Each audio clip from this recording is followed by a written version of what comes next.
You know what I love? Football, or what some of you might recognize as soccer. I love soccer, but 90-minute matches can be a little bit tedious to sit down and watch, just to get the good bits, because you can fit a lot of good bits in 90 minutes, but you've got to go through a big bulk of boring bollocks to get it.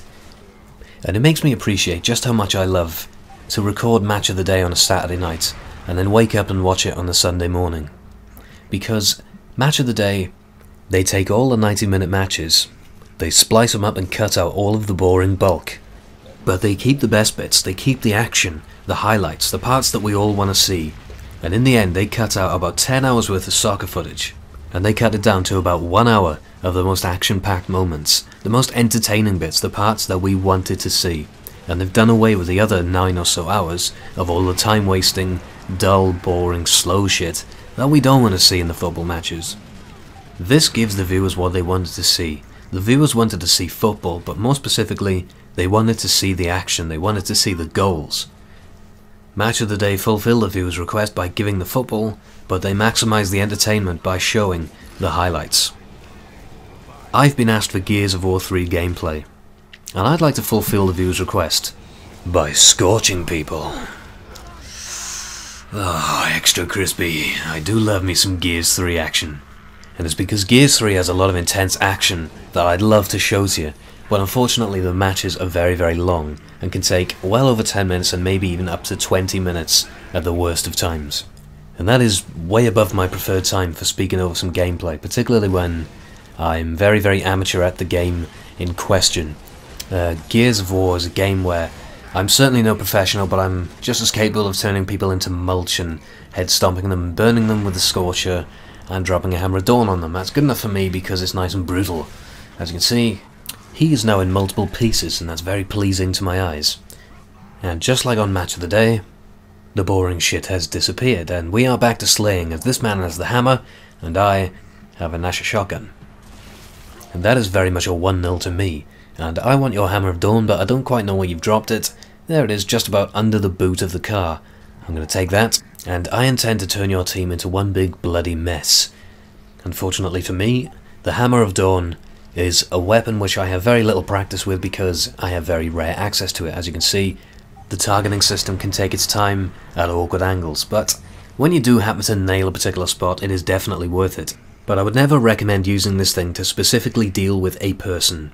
Use it to target an area, and then anyone within that area will die. For example, this area right here in the middle, central point of the map, offers access to 3 other big locations within the map. It's a choke point, and there were 2 fellas stalling in a gunfight right in that central point who got crushed by my hammer. And I was punished with fire for my actions. Anya decided it would be a good idea to throw an incendiary grenade at me. Well, fortunately for me, King of the Hill respawns are questionable and often, well, bad. And unfortunately you have your back turned to my Nasher shotgun. I disapprove. As for gun choice, I'm very much hammerburst and Nasher driven, because Gears of War is a man's game and semi-automatics make me feel like a man. Perhaps a little more difficult to use, but then again, when you hammer the trigger on target you truly do feel like a champion. And we did indeed go on to secure this first round, although admittedly the competition was very much not there. The other team weren't great, but we managed to get a fun shootout from it nonetheless. And this bastard here kills my teammate with a sawn-off. I say, come here buddy, let me show you what a real shotgun looks like. I hope that tasted nice, buddy. This guy, I'm not going forward with the Nasher in case he has a sawn-off too. My teammate decides to push up his left and force him out of the cover, which leaves me open to hammerburst him to the ground. As you can see, he has to back away. He's down, he's dead. I'm going to proceed up and break the ring, and there is one guy up here, but he is on the turret. So I break the ring, get on this side. The entire team comes up here, and we get the Lancer firing squad. Go on, boys. Lance the fucker up as this guy gets his arse taken off and this guy gets his face taken off. God damn, I love the brutality. Oh, and of course this gentleman coming up to our left gets a nice little grenade surprise on the wall. Please, feel free to take a seat. And I eventually find a boom shield. And the boom shield forces you to whip out a pistol, and I'm certainly no expert with the snub pistol, and it seems to take the full clip to down someone unless you give it some of the perfect active reload juice, so I personally would be much more content with the Boltok pistol, but I will occasionally settle for a Gorgon pistol, and the Gorgon pistol is fully automatic, has a lot of rounds, takes a lot of shots, but hey, at least you got a lot to work with, and you don't have to repeatedly pull the trigger. So you, for a start, can die, and I start taking shots in the back. Face my shield, buddy. You too. Feel free to die. You will not be missed. In King of the Hill, as long as you're securing hills, feel free to make a nuisance of yourself because you have a lot of health to work with. Just be a distraction and people will be hesitant about making progress through the map. Like, saying if I don't even kill him, he starts taking shots, he'll be thinking, fuck, I'm gonna get in cover, and then he's trapped. Because he's got to get to the hill, but he can't move because he knows I'm up top ready to start shooting him. I just got to keep myself alive because my presence makes him hesitant.